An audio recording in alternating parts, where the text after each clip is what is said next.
Good morning.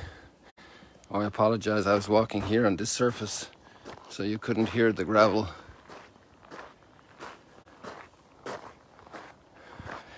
You can see the gradual emptying of the lake, the lowering of the water level. Well, it's not going to be emptied, but you can see the sandbanks coming out easily because it's actually very shallow.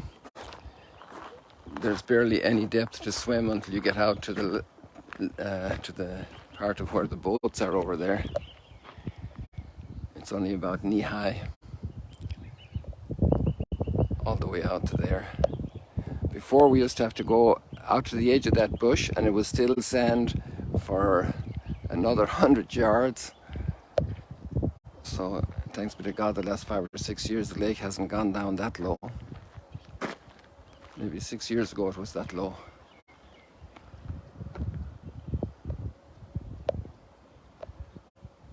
See the purple heron there?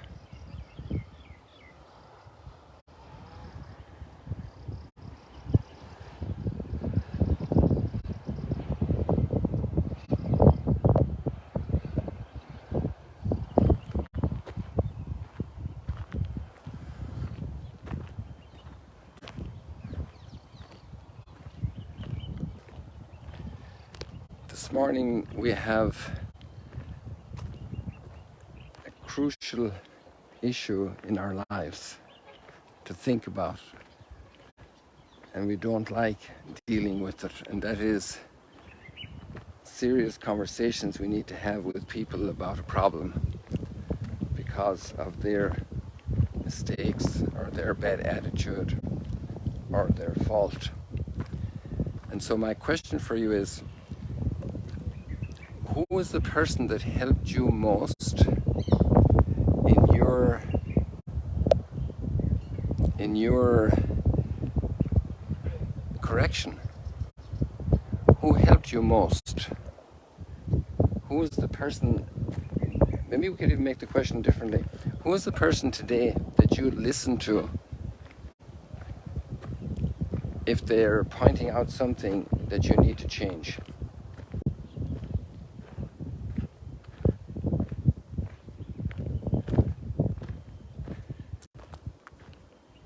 Let's say there's something defective or something wrong in your life and you haven't noticed. And there's probably a bunch of people talking badly about you. And they won't say it to your face.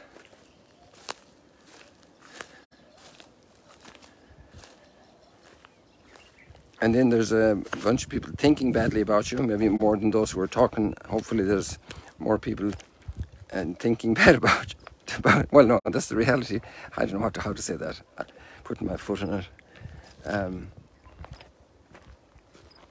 To talk bad about somebody is terribly wrong, but to think bad about them also. And usually if we talk bad about them, we're obviously thinking bad about them. So what do you do when somebody's doing something wrong? And when you're doing something wrong, how do you react? Somebody came here, had a little chat in this beautiful little spot, contemplating the lake.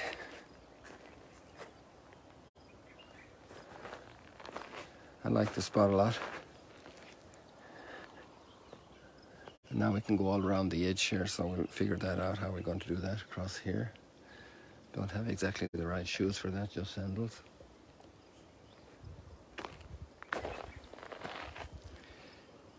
So how do you handle those difficult discussions? That's discussions, well, they could become discussions and maybe they're better not to be discussions, which you obviously can clarify and explain. But who does it best? Who does that best? And maybe one of you is already a perfect saint, so you don't need anybody to tell you what's wrong with you. It's one of the hardest things.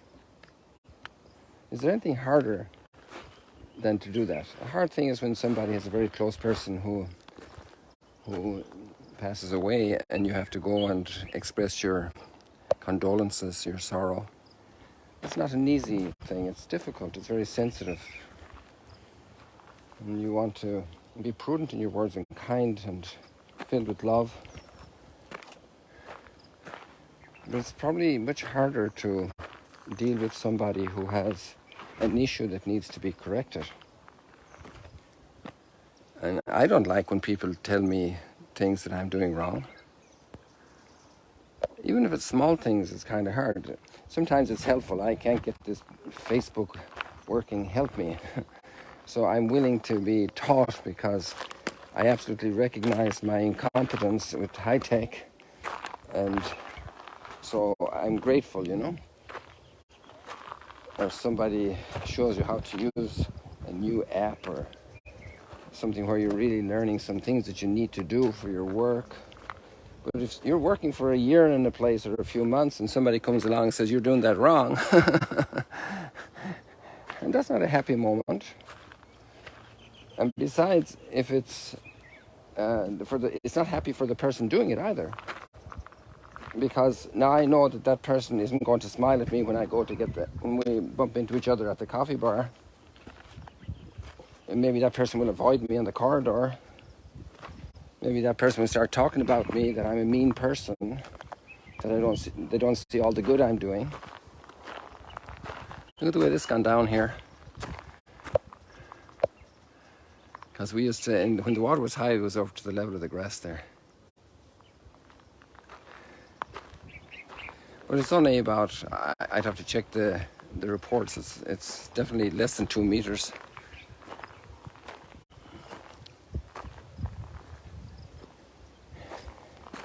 So how do we handle these conversations? And one of the words that's most frequently used in today's gospel is the word listen. And this reminds me of that, probably one of the most repeated words in Jewish prayer is listen, O Israel, listen.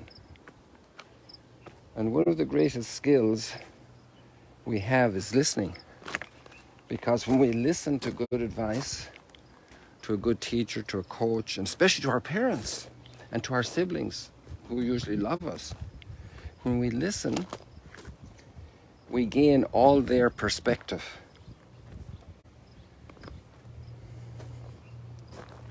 When we listen to others, and if 2 or 3 people are approaching me about the same issue, then that's very valuable alert moment. I need to listen. But that takes a lot of humility. But guess who has to be more humble? The person who is correcting. Because we have such an allergy to being corrected that we can shut out that person immediately.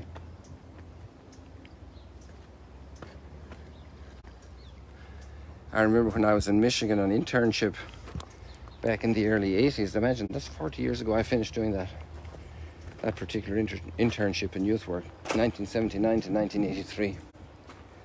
And 40 years ago. And every year, sadly, there was 1 or 2 funerals because of car accidents with kids. And quite often they were coming from a party. And it was so sad at the funeral. So eventually, I think it must have been 1981 or 82, this high school brought in a specialized foundation they had a program of what was called intervention program to help alcoholics recover. I mean, the last thing you want to tell somebody is you have a drinking problem. How do you handle that? And I was fascinated by, and I still remember and often talk about it to people in different circumstances, about the brilliance of that program of intervention, where all the key stakeholders for a person come together and they actually address this incredibly crucial issue that's so painful. It requires extraordinary humility and patience on those who speak. And if we look at our readings today, basically all of them address this thing. What would you say when you see parents with a little kid and the kid is being very ill-mannered and badly behaved, and the parents don't say anything? Or a kid throws garbage and the parents don't say anything. Or a kid throws away their food and on the floor and don't say anything. Obviously, there's a great way the parents have for doing it, especially parents who love their children. It's not about exposing their own anger that the child is badly behaved, but it's about helping the child to change, helping the child to mature, to become a good human being.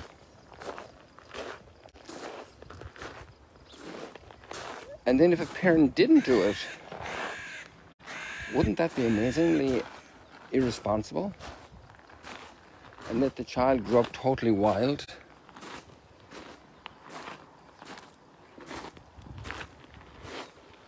How could you justify this behavior? Now, we shouldn't judge a parent in a certain moment if they close an eye to a particular action of a child, because there might be a bigger context and the parent knows that this is not the moment to intervene. We'll bide our time. The child also has an emerging conscience, and we can say, you remember we were over there in the car park and your little sister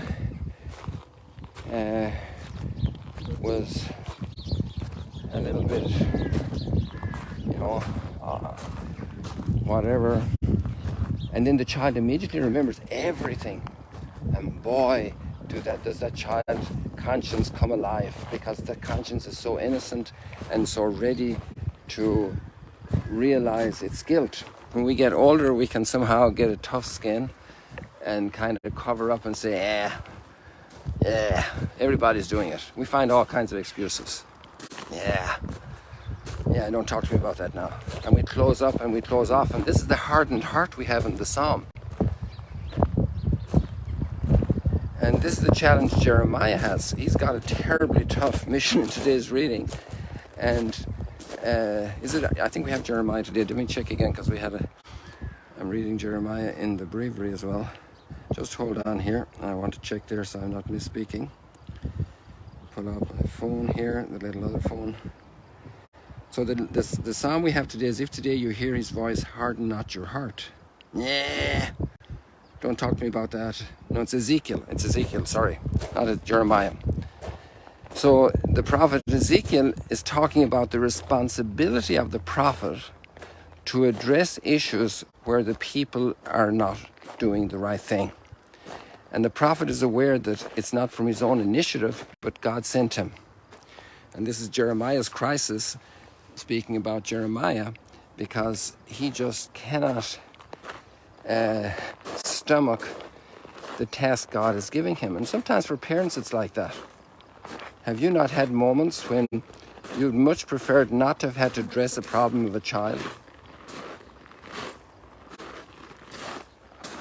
And the child could be now older, the child could be in college, wow. And we have such a culture of total independence, and you do your own thing, and because you think it's okay, you feel it's okay, I'm not going to mess with you. We have a responsibility. And what about siblings? What about good friends? What about a spouse? It's so delicate and so tender, so especially today when marriage is so fragile and lacks societal support, because for the smallest reason you can break up, and you don't want to do that. You want to protect the marriage, but you want to help your partner. So how do we correct each other? That's the big challenge. And the text we have today in the gospel as well, you wouldn't want to read that fundamentalistically. Treat them like the tax collectors and the sinners and the prostitutes. Cut them off. Don't talk to them anymore. That's a very delicate thing, and there's a whole lot of context. And part of the context of that whole chapter of Matthew 18 is speaking about community life, the whole life of the church. Because once we believe we're brothers and sisters in a very special way of so many people. And that whole chapter is about the life of the church. And as a believer in Jesus, we're already a member of the church. And how we participate in that life.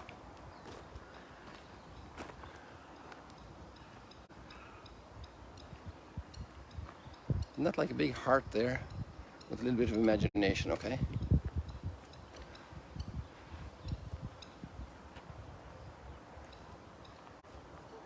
So I think you all could chime in on this conversation and give good advice.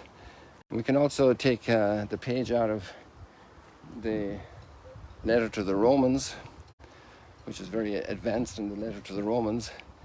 And there you can read about how it's important to keep the commandments. But the greatest is love. And when it comes down to correcting other people and fulfilling your responsibility, that it's filled with love and humility. Where this humility is lacking, there's a lot of self-love that's disordered. Pride, hurt pride, anger, show them I'm right, force my way, raise my voice. And we need to pray a lot for our political environment, that can be healed, because there's an awful lot of shouting at each other, a lot of disrespect for the person of the other. Even a criminal who has done criminal things, and that's very serious when it's a public official, we have to have great respect for the person. It has to be a culture of respect and love. And how do we approach a person with major issues? Lots to think about, people. Who is the person that has been best at helping you to make a step forward in a difficult area, personal things? Who has been the person that's done that best for you? And maybe there are a lot of lessons as well. And then we look at Jesus, and he spent time with the tax collectors and sinners. So that's part of the context for reading the gospel passage today. Because he was interested in their hearts. He wanted them to be lifted up, and he started where they were at. He joined them where they were at. How to help people to grow. And parents are brilliant at that. People who love each other are brilliant at that. God bless you. See you later, alligators.